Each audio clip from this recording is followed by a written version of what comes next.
بسم اللہ الرحمن الرحیم۔ درس حدیث سبق نمبر 21، مسجد سے تعلق ایمان کی نشانی۔ حضرت ابو سعید خدری رضی اللہ تعالیٰ عنہ سے روایت ہے کہ رسول اللہ صلی اللہ علیہ وسلم نے فرمایا، جب تک کسی شخص کو دیکھو کہ وہ مسجد سے تعلق رکھتا ہے، وہ اس کی خدمت اور نگہداشت کرتا ہے، حفاظت کرتا ہے، تو اس کے لیے ایمان کی گواہی دو، کیونکہ اللہ تبارک و تعالیٰ فرماتا ہے کہ اللہ تبارک و تعالیٰ کی مسجدوں کو آباد وہی لوگ کرتے ہیں جو ایمان رکھتے ہیں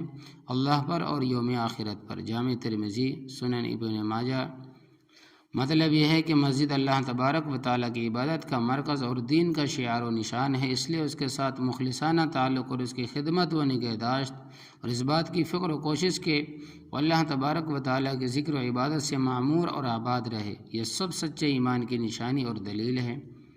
حضرت عائشہ صدیقہ رضی اللہ تعالیٰ عنہ سے روایت ہے کہ رسول اللہ صلی اللہ علیہ وسلم نے حکم دیا کہ محلوں میں مسجدیں بنانے کا، اور یہ بھی حکم دیا کہ ان کی صفائی اور خوشبو کے استعمال کا اہتمام کیا جائے۔ مطلب یہ ہے کہ جو محلے اور آبادیاں دور دور ہوں، جیسے کہ مدینہ منورہ کے قرب و جوار کی بستیوں کا حال تھا، تو ضرورت کے مطابق وہاں مسجدیں بنائی جائیں اور ہر قسم کے کوڑے کرکٹ سے ان کی صفائی کا، ان میں خوشبو کا انتظام کیا جائے۔ مسجد کو دینی عظمت اور اللہ تبارک و تعالیٰ سے اس کی نسبت کا یہ بھی خاص حق ہے۔ حضرت عبداللہ ابن عباس رضی اللہ تعالیٰ عنہ سے روایت ہے کہ رسول اللہ صلی اللہ علیہ وسلم نے فرمایا، مجھے خدا کی طرف سے حکم نہیں دیا گیا ہے مسجدوں کو بلند اور شاندار بنانے کا۔ یہ حدیث بیان فرمانے کے بعد حدیث کے راوی عبداللہ ابن عباس رضی اللہ تعالیٰ عنہ بطور پیشن گوئی فرمایا کہ یقیناً تم لوگ اپنی مسجدوں کی آرائش و زیبائش اس طرح کرنے لگو گے جس طرح یہود و نصارہ اپنی عبادت گاہوں میں کی ہے۔ رسول اللہ صلی اللہ علیہ وسلم کے اس ارشاد کا منشا اور اس کی روح یہ ہے کہ مسجدوں میں ظاہری شان و شوکت اور ٹیپ ٹاپ مطلوب اور محمود نہیں، بلکہ ان کے لیے سادگی ہی مناسب اور پسندیدہ ہے۔ آگے حضرت عبداللہ ابن عباس رضی اللہ تعالیٰ عنہ نے مسجدوں کے متعلق امت کی بے راہ روی کے بارے میں جو پیشن گوئی فرمائی، ظاہر یہی ہے، وہ بات بھی انہوں نے کسی موقع پر رسول اللہ صلی اللہ علیہ وسلم ہی سے سنی ہوگی۔ سنن ابن ماجہ میں حضرت عبداللہ ابن عباس رضی اللہ تعالیٰ عنہ کی روایت سے رسول اللہ صلی اللہ علیہ وسلم کا ارشاد نقل کیا گیا ہے کہ میں دیکھ رہا ہوں کہ تم لوگ بھی ایک وقت جب میں تم میں سے نہ ہوں گا اپنی مسجدوں کو اسی طرح شاندار بناؤ گے جس طرح یہود نے اپنے کنیسے بنائے ہیں اور نصارہ نے اپنے گرجے۔ اور یہ بھی ممکن ہے کہ حضرت عبداللہ ابن عباس رضی اللہ تعالیٰ عنہ نے، جو رسول اللہ صلی اللہ علیہ وسلم کے بعد قریباً 60 سال تک اس دنیا میں رہے، مسلمانوں کی مزاج اور طرز زندگی میں تبدیلی کا رخ اور اس کی رفتار دے کر یہ پیشن گوئی فرمائی ہو۔ بہرحال پیشن گوئی کی بنیاد جو بھی ہو، حرف بحرف پوری ہوئی ہند پاک ہی کے بعض علاقوں میں ایسی مسجدیں دیکھی جا سکتی ہے جن کی آرائش و زیبائش کے مقابلے میں کوئی کنیسہ، کوئی گرجا گھر پیش نہیں کیا جا سکتا۔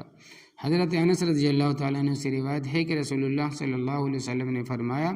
قیامت کی نشانیوں میں سے ایک یہ بھی ہے کہ مسجدوں کے بارے میں لوگ ایک دوسرے کے مقابلے میں فخر اور مباحات کرنے لگیں گے، یعنی اپنی فوقیت، اپنی بڑائی ظاہر کرنے کے لیے ایک کے مقابلے میں ایک شاندار مسجد بنائے گا۔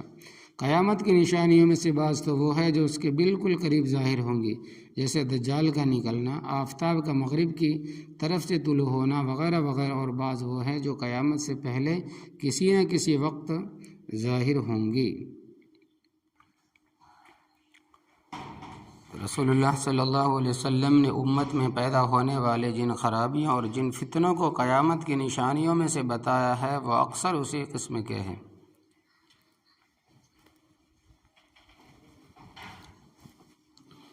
اور مسجدوں کے بارے میں فخر و مباحات بھی انہی میں سے ہے، اور مسلمان اب سے بہت پہلے اس میں مبتلا ہو چکے ہیں۔ تو یا اللہ ہم سب کو نبی کریم صلی اللہ علیہ وسلم کی سچی محبت عطا فرمائی، اور ہمیں اپنے بچوں کو بھی